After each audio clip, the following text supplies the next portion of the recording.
And now, it's time for another Dice Tower review with the Game Boy Geek. Hello my friends, it's the Game Boy Geek here. You may have recently seen a review of Phantom of the Opera from the Mr. Jack game series that came out at Gen Con. Well, previous to that, there was Mr. Jack Pocket, Mr. Jack New York. Today, we're going to take a look at the original that came out in 2006 from Hurricane Games, the original Mr. Jack. Two-player game, 30 minutes, ages 9 and up. It's a good way to start off the series. Let's check it out, see how it's played, and I'll tell you a little bit about the differences between this and the other versions and which one to get. Let's check it out.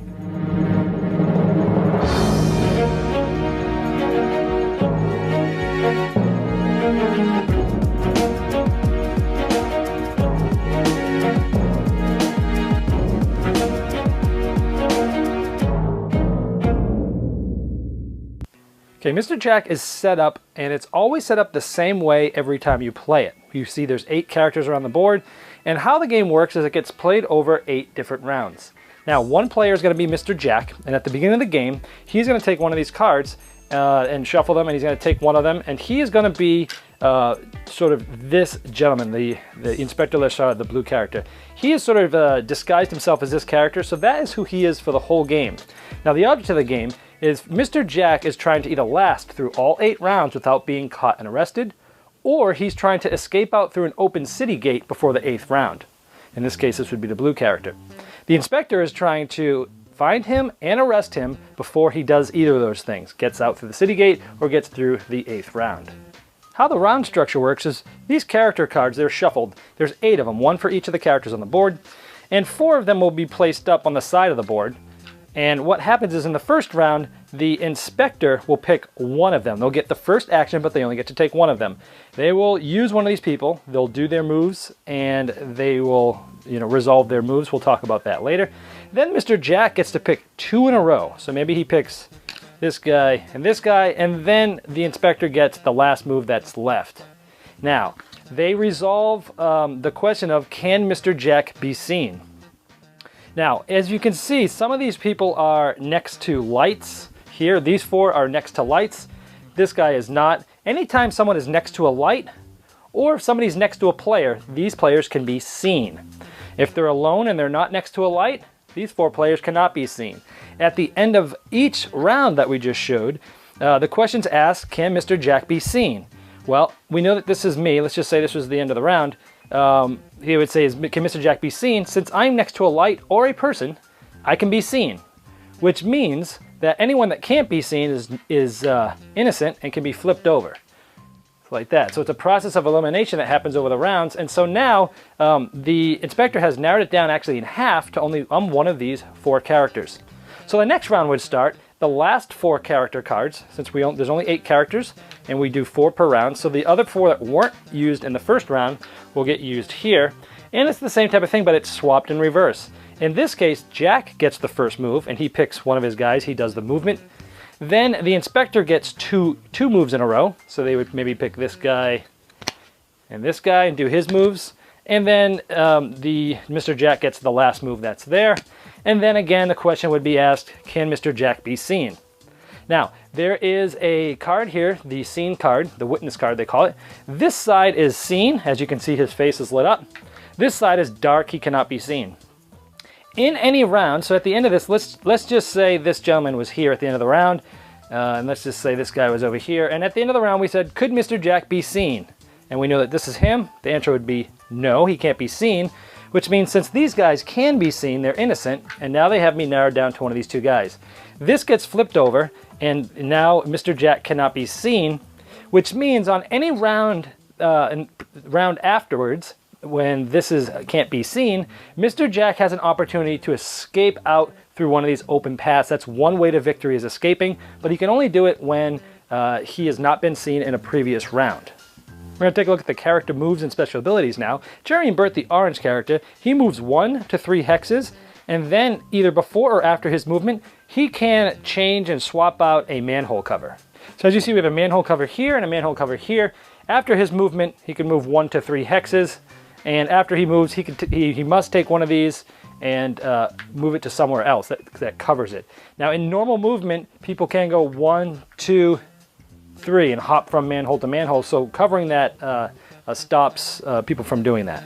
John Smith, the yellow character, moves 1 to 3 hexes, and then before or after his movement, he has to swap a turned on light with a turned off. So obviously these yellow things are lights. We see some that are empty, and he would simply take one that's on and move it to one that's off. Also keep in mind that as the rounds go on and it gets later in the game, some of these numbered lights begin to come off one at a time, going 1 through 4 after at the end of the first round they start coming off. So it gets harder and harder to be seen. Sergeant Goodley moves 1 to 3 hexes, and before or after he can blow his whistle and bring up to 3 character movements to him. So here's Character Goodley over here. He could bring this person 1, 2, 3, or he could bring this person 1, this person 1, and this person 1, any amount of 3, and they all have to be closer to Goodley. Watson moves 1 to 3, and then after his movement, he must shoot his light in a specific direction. So let's say Watson moves 1, and you see an arrow pointing here? He can pick which way that faces, and now this light shines, and this person, who's Mr. Jack by the way, can be seen. So it shoots light, not through buildings, but it can see someone further away. So William Gull, by the way, looks exactly like the designer Bruno Cathala, it probably is him, moves 1 to 3, or he can swap places with another person. And by swapping, simply it's swapping spots like that. Sherlock Holmes moves 1 to 3, and afterwards he takes an alibi card. So let's say this alibi card is taken, and let's say it's the orange Jeremy Burt. So if the investigator pulled this out, we now know that he is innocent, so he would get flipped over. If he's already flipped over, nothing happens. If it's Jack that pulls this, and he's still innocent, he would just not show anybody, put it face down, and now he knows the investigator doesn't know this information. Miss Stealthy moves 1 to 4. She's the only one that can move that far. And optionally, she can move through building tiles and light tiles and things like that. So here Miss Stealthy could go 1, 2, 3, 4, go through the buildings up to 4, and she can't end her movement on a building. Inspector Lestrade moves 1 to 3. Before or after, he can move one of those police guards. There are 2 police cars to start the game. He could take one and move it to a different corner, which then leaves 2 open for Jack to escape through. So again, if Jack makes it through the end of the 8th round without being arrested, he wins. If he's able to escape out of the city on a turn falling when he couldn't be seen, he wins. And the investigator wins if before those things happen, on one of their movements, they go on top of Jack and accuse him of being Jack, and if it's true, he wins and arrests him. If it's not, he loses. All right, well, there's Mr. Jack. So let me preface this with saying I am a big fan of the Mr. Jack series. I know not everybody is. I am. I love games with any deduction element in it. The majority of my collection has deduction elements in it. So I am a big fan. Now with that being said, Mr. Jack the original is not my favorite, but it's still one that I have because I still do enjoy it. Now all the Mr. Jacks are similar enough that they feel similar, that you can, we can go from one to the next without having to learn a whole lot of new mechanics. But they are then, they're still different enough from each other that they warrant different spots in your collection. So about Mr. Jack itself, the system, since this might be the first review you're watching of the Mr. Jack game system, I like that there's a lot of thinking involved with a little amount of time. So even though it's a 30-minute game, sometimes we play it in 15 or 20 actually, that it feels a little bit like chess, like a version of chess. And it shouldn't surprise us because, as talking with Bruno Cathala, the designer, is that he was is a very good chess player. So it's no surprise that this does kind of feel cat and mouse, does kind of feel a little chessy. Obviously, it's nothing like chess, but it kind of feels like that, where you're thinking moves ahead, you're thinking what moves your opponent's going to do. And so it is a lot of thinking for a little amount. So I really like that. I like the deduction element. So overall, the Mr. Jack stuff, I just love because of that. Now for the Mr. Jack itself, my favorite is actually the Mr. Jack Pocket because it takes 15 minutes to play. You don't have to teach anybody new characters or how special abilities work. So that one is my favorite because you can introduce someone to the game system really easily. Then once they've played that, getting them to play any of the other systems is simple. The only new mechanic they're really learning at that point are the special abilities. So I usually typically start with Mr. Jack Pocket. If you're new to the game system, that might be a good one to try first because it's the least expensive as well, and it's small. It'll give you a sense of what how the system works. If you do like it, you'll probably end up getting all of them like I do, because they are just great. My favorite of the sort of the bigger box series is the most recent one, the Phantom of the Opera.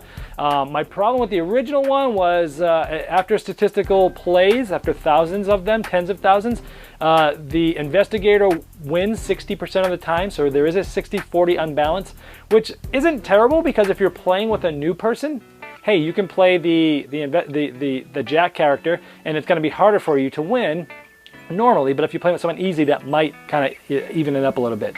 Also, it's got a stagnant setup where some of the newer versions, Mr. Jack Pocket and the Phantom of the Opera, they're randomly set up, so every game's different. So I do like the two newer ones better than the two older ones. I like Mr. Jack Pocket better, I like Mr. Jack, I like the Phantom of the Opera better. But this was the original, so there's something to be said for that, to having the original, playing it, and if you like Pocket or